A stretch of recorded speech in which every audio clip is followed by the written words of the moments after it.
Thank you, Mr. Chairman. As we speak, we don't know how many of our fellow Americans are trapped behind enemy lines in Afghanistan. In recent weeks, the Biden administration has abandoned these Americans and entrusted their lives to the mercy of the Taliban. As the president leans on the goodwill of brutal terrorists to allow them to leave, we have an obligation to the families of American hostages to get them home safely. And here we are today, focusing on oversight of the Biden administration's chaotic withdrawal from Afghanistan or saving American citizens. We're here to tell the truth today about this inept administration's $3.5 trillion for the biggest entitlement expansion we have seen in a generation. The big government wish list reveals the most urgent priorities of the majority in the White House, leaving Americans behind and bankrolling socialist programs with taxpayer dollars. As we often discuss, assisting working families who are struggling with challenges like affording child care or caring for a newborn child or a sick family member is critical to building strong families and a stronger country. Republicans and Democrats have always agreed on the importance of ensuring that people have a pathway to achieve the American dream. The biggest question here today is whether we need new massive federal entitlement programs, and the answer is we don't.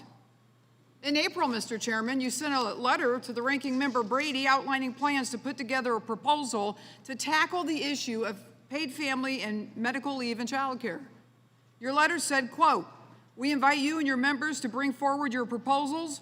There is a strong bipartisan agreement that the current status of working families is untenable. We look forward to continuing this committee's history of bipartisan cooperation," end quote.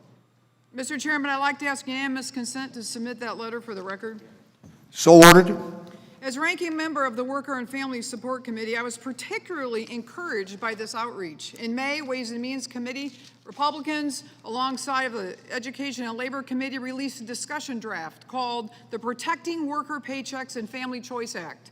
Rather than take a one-size-fits-all approach, our draft includes a comprehensive set of proposals to expand access to paid family and medical leave and child care.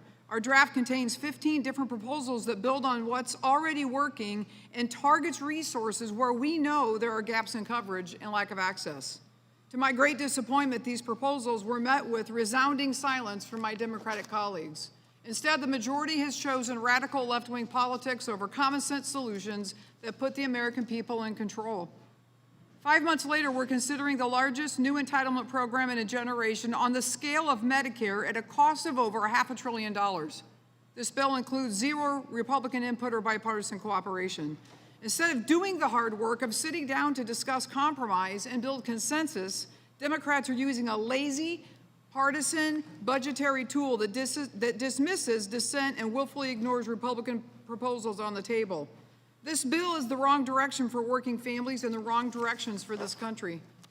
And as we've learned too often, Democrats' expensive policies that promise Americans their so-called free benefits come with serious trade-offs and consequences, including higher taxes, fewer jobs, more debt, and increased government dependency. Right now, Democrats want to give Washington more control over how Americans live, work, and make decisions for their families from cradle to grave. The Achilles heel of this grand plan is that it's hurried, it's partisan. This approach has resulted in a poorly designed program so bad that even the most radical Democrat lawmakers should take a second look. Ways and Means Democrats have put together a program that puts the IRS in charge of paid leave benefits for everyday Americans. Treasury itself has admitted it's unprepared to take on this program. The bill poorly targets benefits.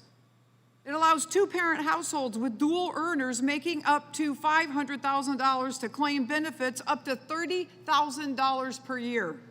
At the same time, it provides no minimum benefit for low-wage workers. This program is ripe for fraud, with lax requirements that rely heavily on self-certification and self-attestation.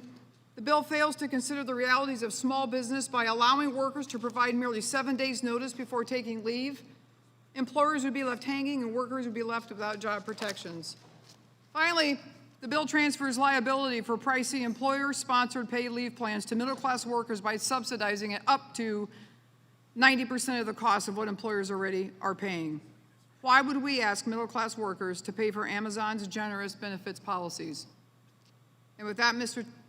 Chairman, I yield back.